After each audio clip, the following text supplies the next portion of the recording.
क्या एलआईसी में भी इतने बड़े स्कैम होते हैं? कल एक वीडियो देख रहा था मैं, एक लड़का था अपने बाप की कहानी बता रहा था कि कैसे उन्होंने 20 से 25 साल तक प्रीमियम भरे एलआईसी के, और उनको एक लंबा चौड़ा अमाउंट बताया था कि मिलने वाला है ये प्रीमियम पूरा होने के बाद। और जब वो एलआईसी के ऑफिस में जाते हैं तो सामने से क्या मालूम पड़ता है? मालूम है कि उनकी पॉलिसी एक पेंशन के लिए थी। अब उनको पूरी जिंदगी 4,500 रुपये महीना जब तक वो जिंदा रहेंगे मिलेगा। अब वो बोलते हैं 4,500 में मेरा क्या होना है? वो तो एक बड़ा अमाउंट लेके बैठे थे। ऐसा एक नहीं कई लोगों के साथ होता है। एक्चुअली जो भी पॉलिसियाँ बेची जाती हैं इतने लंबे लंबे कागज रहते हैं, दुनिया भर के टर्म्स कंडीशन रहते हैं, कोई भी उठा के नहीं पड़ता है। 90% की मैं बात कर रहा हूँ। किसी को अगर आपके पास भी कोई पॉलिसी रहेगी तो आपको मालूम नहीं होगा कि एग्जैक्टली मिलने वाला क्या है। तो इस तरह से, और एक चीज मैं सीधा बोलता हूं, आप में से कोई भी रहने दो, आप आंख उठा के चारों तरफ देख लो, आज तक कोई बंदा देखा है जिसने एलआईसी के पैसे से कुछ कर लिया हो? आपने कोई एक देखा है? अरे आदमी बेटे की शादी में दहेज के पैसों से भी कुछ कर लेता है तो मालूम पड़ता है कि हाँ चलो थार लेके आया वो दहेज के पैसे से। लेकिन एलआईसी के पैसे से, जिसको बोलते हैं कि जीवन के साथ भी जीवन के बाद भी, वो किसी को कुछ मिला है आज तक? भाई 25 साल पहले 1 लाख रुपए बहुत होते थे, लोगों को बेचा गया कि आपको 2025 में आपको 2 लाख रुपए मिलेगा। उस 2 लाख रुपए के लिए वो बेचारा सबसे जब से भर रहा है, मैंने कई सारे एलआईसी के प्रीमियम्स को जोड़ के देखे, 7.5% का सीएजीआर देती है। अब आप सोचिए 7.5% का सीएजीआर के साथ में अब आपको लगभग फिक्स डिपॉजिट के बराबर ही रहता है। बस हाँ ठीक है, इतना मानता हूँ सम अश्योर्ड मिलता है आपको, थोड़ा सा एक छोटा सा अमाउंट रहता है आपका टर्म प्लान उसमें।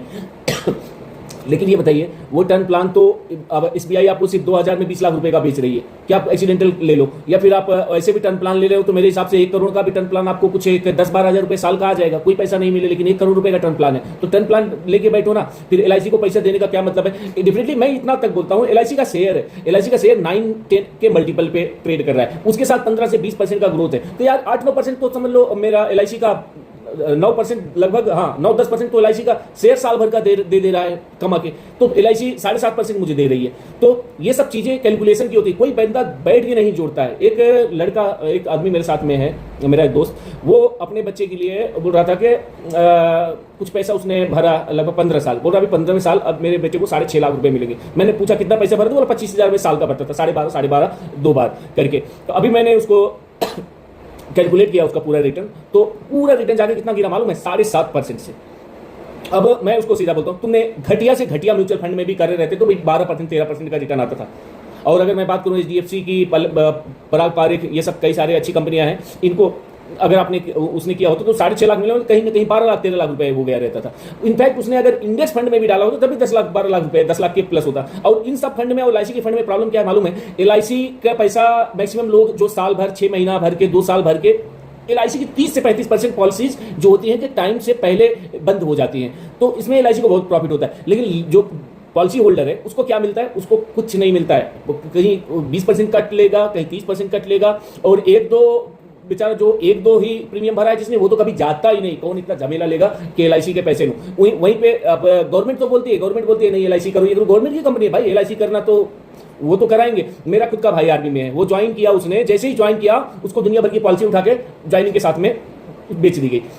20 साल 22 साल का लड़का, उसको क्या मालूम है क्या रिटर्न मिलने वाला है क्या नहीं। लेकिन मैक्सिमम एलआईसी वाले लोग हमारे रिलेटिव रहेंगे, हमारे जानने वाले रहेंगे, हमारे पहचान वाले रहेंगे, हमारे यार दोस्त, कोई भी। सबसे पहले अगर कोई एलआईसी का एजेंट बनता है ना तो सीधा जाके सबसे पहले अपने लोगों को ही फंसाता है। अरे भाई मेरे तो कितने लोगों को एलआईसी के चक्कर में मेरी हमेशा से झगड़ा। मेरे को जब फाइनेंस नहीं आता था, फाइनेंस तो पिछले 7-8 साल से मैं कर रहा हूँ, उसके पहले भी मुझे एलआईसी समझ में नहीं आता था। और अभी भी मैं ये नहीं कह रहा हूँ कि शेयर मार्केट में लोग पैसे लगा के जो डूबे हैं तो उसका मैं एलआईसी के साथ ऐसा नहीं कह सकता कि नहीं शेयर मार्केट ही अच्छा है। शेयर मार्केट भी अच्छा नहीं है अगर आपको प्रॉपर सही इन्वेस्टमेंट नहीं आता। लेकिन म्यूचुअल फंड है ना, आपको तो मालूम है ना, अगर पिछले 20 साल में 20% 18% का रिटर्न बना के दिया तो आगे वाले 20 सालों में साला 12-15% का तो रिटर्न बना के देगा। मैं 7.5% के लिए वहां पे पैसा क्यों डालूं कि जहां पे मेरे को 1 साल 2 साल पैसा चाहिए? तो मेरे को यहाँ तो म्यूचुअल फंड में आज मैं पैसा डालता हूँ, 10 लाख रुपए मैंने आज डाल लिया और 2 दिन के बाद मुझे विड्रॉ करने हैं, तो मेरा 10 लाख रुपए तुरंत पूरा का पूरा आ जाएगा। इनफैक्ट इस लिहाज से आ जाएगा कि जैसे हो सकता है कहीं कहीं एग्जिट लोड रहता है 0.5% कुछ भी,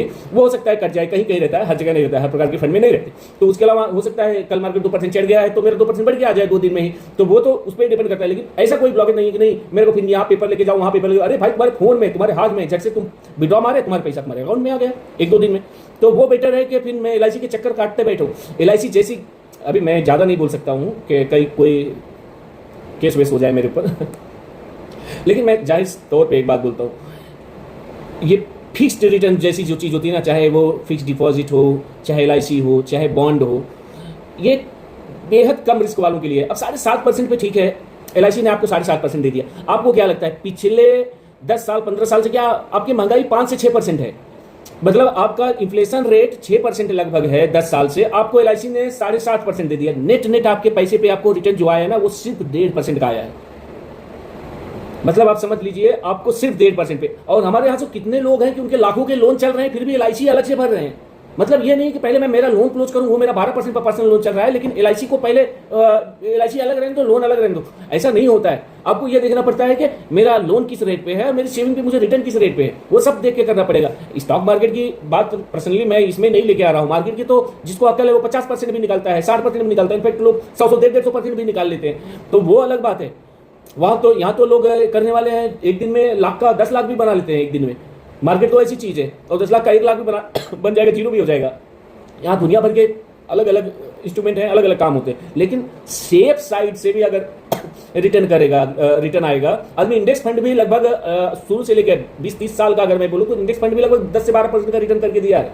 अब आप बैंक में जाके, बैंक अभी तो जितनी लिटरेसी आ रही है फाइनेंस को लेकर ना, बैंक वालों को तो उल्टा प्रॉब्लम हो रही है। उन लोगों को डिपॉजिट नहीं आ रहे कि पैसा बांटने के लिए, उल्टा वो लोग RBI से पैसा ले लेके अपना सीधा सब क्रेडिट कर रहे हैं। तो अभी धीरे धीरे ये सब फर्क आ रहा है, लेकिन अभी भी बहुत सारे भोले भाले लोग हैं कि एक LIC एजेंट आता है, उसका तो कमीशन पक्का है।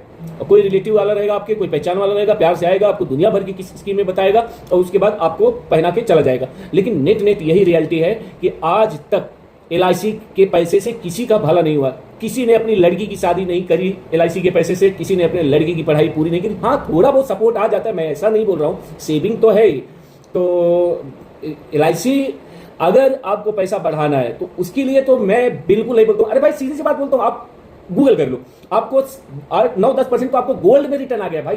गवर्नमेंट ने पीछे अभी भी लेके आने वाली है। गवर्नमेंट क्या बांड पे बांट रही थी कि भैया ठीक है तुम मेरा 10 लाख का बांड खरीद लो, 2.5% ऊपर से भी मैं ऊपर भी रिटर्न दूंगा। अब सोचो LIC ने आपको 1.5% का रिटर्न दिया, मतलब 6% इन्फ्लेशन को मैं कट कर दिया तो 1.5% का रिटर्न बनाना गोल्ड पे। आपके गोल्ड पे जिसपे 10% ऑलरेडी रिटर्न है, मतलब 4% आपका सरप्लस रिटर्न वहां हो गया, प्लस 2.5% गवर्नमेंट दे रही है, मतलब 6-6.5%। गोल्ड से बेटर क्या हो गया? लेकिन लोग क्या करते हैं ना, अभी जब तक गोल्ड 20,000 में था, 30,000 में था, 50,000 में था, वहां किसी को इन्वेस्टमेंट के लिहाज से नहीं, वहां तो सिर्फ अपनी जरूरत के हिसाब से खरीदा थी। लेकिन जैसे गोल्ड ने 2 लाख पार किया, 180-190 के ऊपर लगे लोग गोल्ड खरीदने, भाई अब क्या हो गया? फिर गोल्ड साइडवेज हो गया, साइडवेज होकर फिर डाउन मारा। अब उसके बाद अब जब टाइम आएगा गोल्ड को खरीदने का ना, सब थक हार के अपना इन्वेस्टमेंट परचेज पर्पज से जिसने गोल्ड लिया रहेगा वो बेच के निकल जाएगा। तो मार्केट हो, कोई भी इकोनॉमी हो, जैसे अभी मैंने एक परसों वीडियो किया था, एक फूल था, कौन सा तो फूल था वो 16वीं-17वीं शताब्दी में उस फूल को लेके इतना ज़्यादा क्रेज हो गया था, लिली क्या तो था, वो फूल को लेके इतना ज़्यादा क्रेज हो गया था कि उस फूल की कीमत दिन रात चौगनी पड़ने लगी। लोगों को पागलपन सवार हो गया था पूरा, वो फूल लेना है, वो फूल लेना है। यहाँ तक उसकी ज़मीन में जो फूल उगाने के लिए बीज डाले हुए थे ना, उसके भी कॉन्ट्रैक्ट पेपर बन रहे थे।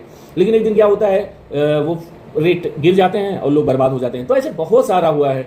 अभी रिसेंट में कई सारे स्टॉक मार्केट में जो लोगों का थोड़ा भी इंटरेस्ट होगा उनको मालूम रहेगा, अभी RVNL में हुआ, IRFC में हुआ, ऐसे कई सारे स्टॉक्स थे जहां पे लोग एक रेंज के बाद वो 30-35 पे चल रहा था, उसकी वही औकात थी। लेकिन उसके बाद क्या होता है ना कि 80-90% ऐसे स्टॉक्स में होते हैं, 80-90% प्रमोटर होल्डिंग रहती है। अब प्रमोटर होल्डिंग जिस स्टॉक में 80-90% है, 10-12% FI लेके रखा है। सिर्फ कुछ स्टॉक रहते हैं जो मार्केट में ट्रेडेबल रहते हैं, उसमें एक ऑपरेटर का समूह होता है, कुछ लोग मिल के वो स्टॉक को ऐसा मतलब कि बढ़ाते जाएंगे, पंप करते जाएंगे और वो स्टॉक एकदम ऊपर चढ़ा देंगे। लास्ट टाइम क्या हुआ, Adani gas, Adani enterprises, Adani green, सब में हर एक स्टॉक में क्या हुआ, अडानी टोटल गैस को 4,000 प्लस लेके गए।